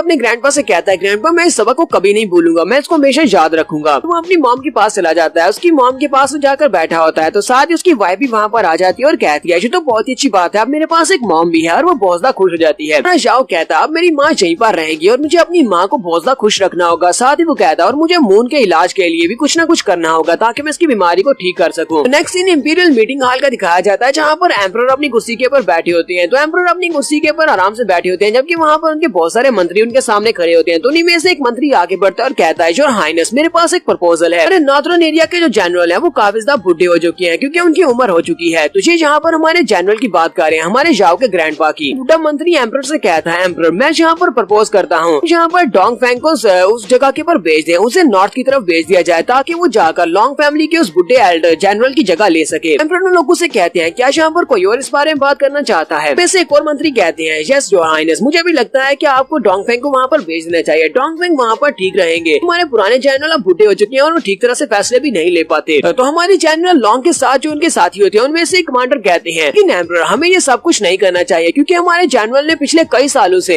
एरिया को अच्छी तरह से प्रोटेक्ट करके रखा है और उन लोगों ने आर्मी को बड़ी अच्छे से संभाल कर रखा हुआ है। इसलिए मुझे नहीं लगता कि डोंग फैंग को अचानक से कर वहाँ पर भेज दिया जाएगा और हमारे जनरल को डिपोजिशन किया जाएगा तो इससे आर्मी का मोरल बुलंद होगा। इसलिए मुझे नहीं लगता कि इनको रिप्लेस करने की जरूरत है। तो एम्परर उनकी बातें सुनने के बाद कहते हैं, जनरल लॉन्ग तो आपका इस बारे में क्या ख्याल है कि आप वाकई में बूढ़े हो चुके हैं और अपनी जिम्मेदारी को पूरा नहीं कर सकते? अरे ग्रैंडपा से कहते हैं, सर आपको जैसा ठीक लगे आप वैसा कर सकते हैं, मुझे इस सब से कोई भी आपत्ति नहीं है। एम्परर वहाँ पर उसकी बात सुनने के बाद ऑर्डर्स देते हैं, तो फिर ठीक है डोंग फैंग को वहाँ पर नया जनरल बना दिया जाए, उसे वहाँ पर नॉर्थ की तरफ भेज दिया जाए। इसी के साथ ही वो वहाँ पर सभा को बर्खास्त कर देते हैं। तो ये सभी लोग वापस की तरफ आ रहे होते हैं। तो हमारे जनरल लॉन्ग के साथ उनके जो लोग होते हैं वो उनसे कहते हैं, सर आपने ये क्या किया? तो वहाँ पर ये सब कुछ नहीं कहना चाहिए था, ये तो बहुत ही बुरी बात है कि उन्होंने आपको आपकी जनरल की पोस्ट से डिपोस्ट कर दिया है। ऐसे तो कभी भी इन मंत्रियों ने मिलिट्री के मामलात में दखल अंदाजी नहीं की, तो आज ये मंत्री यहाँ पर आपको डिपोस्ट करने के लिए क्यों रेडी है? ग्रैंडपा से कहते हैं, गानू क्या तुमने देखा नहीं, इन मंत्रियों को इस सबसे बहुत ज्यादा फायदा होने वाला है, उन्हें जानबूझकर मुझे वहाँ से डिपोस्ट करवाया ताकि वो डोंग फैंग को वहाँ पर तैनात करवा सके, जिससे इनकी फैमिलीज को बहुत ज्यादा फायदा होगा। ऐसे मुझे इस बात से ज्यादा फर्क नहीं पड़ता, मैं वापस जा रहा हूँ। और वो वहाँ से वापस की तरफ मुड़ पड़ते हैं। जब वो घर आते हैं तो वहाँ पर हमारा जाओ बैठा किताब पढ़ रहा होता है। ग्रैंडपा वहाँ पर आते हैं और उसे कहते हैं, मुझे पता चला है कि तुम रोजाना स्टडी रूम में बैठकर बुक्स पढ़ते हो, ये तो बहुत ही अच्छी बात है क्योंकि इंपीरियल अकेडमी या रॉयल अकेडमी बहुत ही जल्दी स्टार्ट होने वाली है। चाहता हूँ कि इस बार की एग्जामिनेशन में तुम भी जाओ और जाकर एग्जाम्स दो, क्या पता तुम्हारी सिलेक्शन भी हो जाए। तो जाओ उनसे कहता है, ग्रैंडपा क्या मैं वाकई वहाँ पर जाकर एग्जामिनेशन दे सकता हूँ? अगर मुझे एग्जाम्स को देने का मौका मिला तो मैं एग्जाम्स को पास करूंगा, बहुत ज्यादा मेहनत करूंगा ताकि मैं एग्जाम्स को पास करके रॉयल अकेडमी का स्टूडेंट बन जाऊँ। ग्रैंडपा के चले जाने के बाद हमारा जाओ कहता है, मेरे मंकी ने कुछ ऋषि मशरूम को चोरी करके लाया था, वो सब मेरे लिए लेकर आया था ताकि मैं जल्दी से अपनी कल्टीवेशन को बढ़ा सकूं। तो फिर ठीक है, उन सारे ऋषि मशरूम्स की स्पिरिट एनर्जी को अपनी बॉडी में एब्जॉर्ब करने का वक्त आ चुका है। पहले कि एग्जामिनेशन स्टार्ट हो, मुझे एग्जाम्स के स्टार्ट होने से पहले अपनी एनर्जी को बढ़ाना होगा। तो वहीं पर बैठ जाता है और बैठकर उस सारे के सारे मशरूम्स की एनर्जी को अपनी बॉडी में एब्जॉर्ब करना स्टार्ट करता है। तो ये हमारा नेक्स्ट सीन एक होटल का दिखाया जाता है, जहाँ पर एक बंदा कहानी सुना रहा होता है कुछ जनरल्स के बेटों की। वो सुना रहा होता है कि वार के दौरान बहुत सारे जनरल्स के बेटे मारे दिखाए गए। उनमें से एक बेटा अभी तक जिंदा है जो कि जख्मी है और क्रिपल होने के बाद वो अब बिस्तर के ऊपर पड़ा है। पिछले 3 साल से वो बिस्तर के ऊपर पड़ा है। कल्टीवेशन में क्रिपल है और उसकी बॉडी भी क्रिपल हो चुकी है। वो उठकर चल फिर नहीं सकता। हमारा जाओ जहाँ पर उस बंदे से मिलने के लिए आया होता है वो उस होटल के रूम में आता है जहाँ पर से एक औरत पहले से भागती हुई बाहर निकल रही होती है क्योंकि अंकल वहाँ पर अपने रूम में किसी को भी आने नहीं देते। वो वहाँ पर गुस्सा करते होते हैं। तो जाओ वहाँ पर जाता है तो वो उसे चिल्लाकर कहते हैं कौन है जहाँ पर, मैंने तुम लोगों से कहा भी था कि कोई भी मेरे रूम में मत आना, दफा हो जाओ, यहाँ पर मत आओ। तो जाओ अंदर आने के बाद उनसे कहता है अंकल मैं जाओ जुई हूँ। जैसे वो अंकल के पास आकर बैठता है उसे अंकल उसे कहते हैं जाओ जुई जी क्या तुम्हारे पास तो कल्टीवेशन की पावर आ गई है लेकिन तुम तो बिल्कुल बेकार इंसान थे, तुम तो एक कचरा हुआ करते थे। तो इनसे कहता है हाँ अंकल पहले मैं ऐसे ही हुआ करता था लेकिन अब दोबारा से मैंने अपनी कल्टीवेशन को हासिल कर लिया है। मेरे पास एक तरीका भी है जिससे मैं आपका भी इलाज कर सकता हूँ। तो अंकल उस बात को सुनते ही बहुत ज्यादा गुस्सा हो जाते हैं और कहते हैं क्या तुम मेरे साथ मजाक कर रहे हो, कोई भी मेरा इलाज नहीं कर सकता। ग्रैंडपा भी यहाँ पर मेरी मदद नहीं कर पाए, ग्रैंडपा भी मेरी मेडिकल्स को दोबारा से ठीक नहीं कर पाए और तुम्हें लगता है कि तुम मेरा इलाज कर सकते हो। जाओ अपने अंकल से कहता अंकल आपको यहाँ पर थोड़ा सब्र रखना होगा, बहुत ही जल्दी मैं वापस आऊंगा।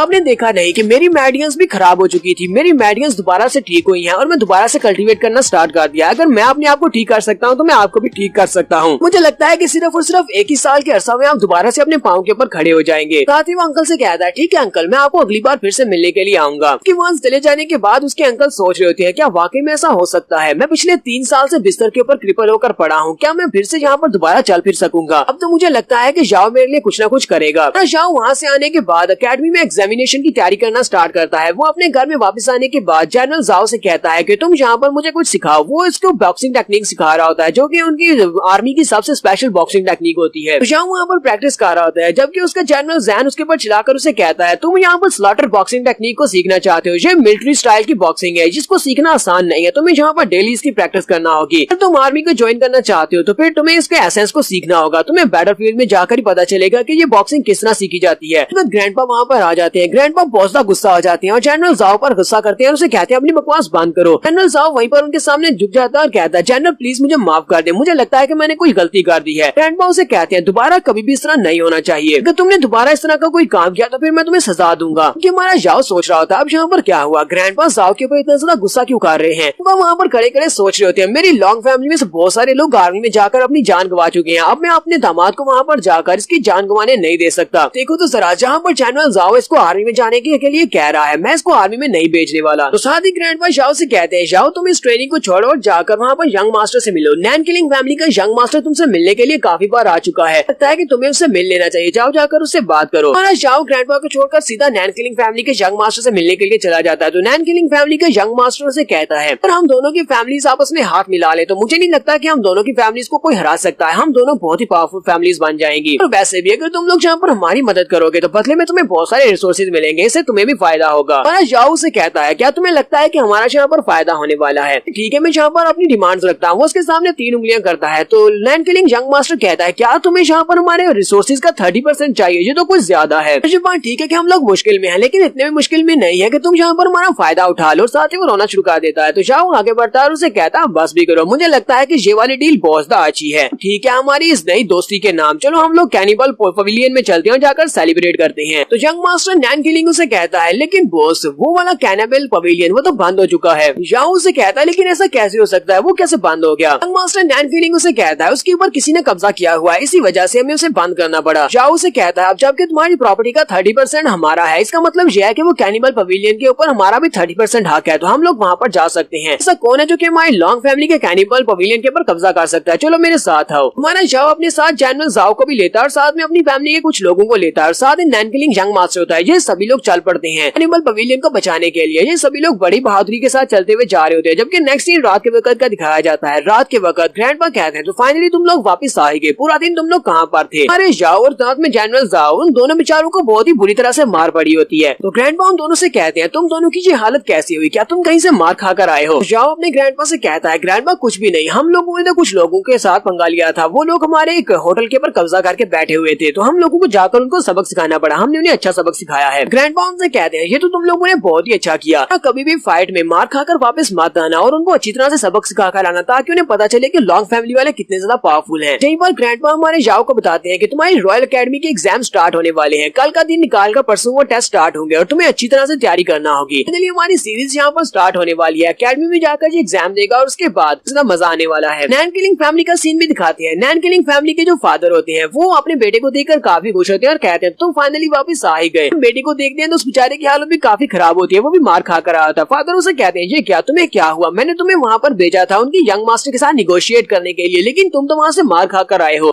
लॉन्ग फैमिली वालों को हमारे साथ अलायंस क्रिएट नहीं करनी। बेटा चिल्लाकर उसे कहता है नहीं, मेरा बॉस जाओ तो बॉस तो अच्छा इंसान है, मैंने उसके साथ अच्छी तरह से निगोशिएट कर लिया, लेकिन हम लोग तो कैनिबल पवेलियन से मार खा कर आए हैं। हमने अपने कैनिबल पवेलियन को आजाद करवा लिया है उन गुंडों से जिन्होंने उसके ऊपर कब्जा किया हुआ था। वैसे भी लॉन्ग फैमिली का मास्टर जाओ रॉयल अकेडमी को ज्वाइन करने के लिए टेस्ट देने के लिए परसों जाने वाला है। नेक्स्ट एपिसोड में सब कुछ हमें रॉयल अकेडमी के बारे में बताया जाएगा, पर इनके एग्जाम स्टार्ट होंगे। पहले तो वहाँ पर एग्जाम में से कम्प्लीट करना पड़ेगा, उसके बाद भी स्टूडेंट बन जाएगा। एपिसोड की एक्सप्लेनेशन अच्छी लगी हो तो कमेंट करके जरूर बताइएगा। चैनल को सब्सक्राइब कर दें, वीडियो को लाइक और शेयर कर दें। शुक्रिया।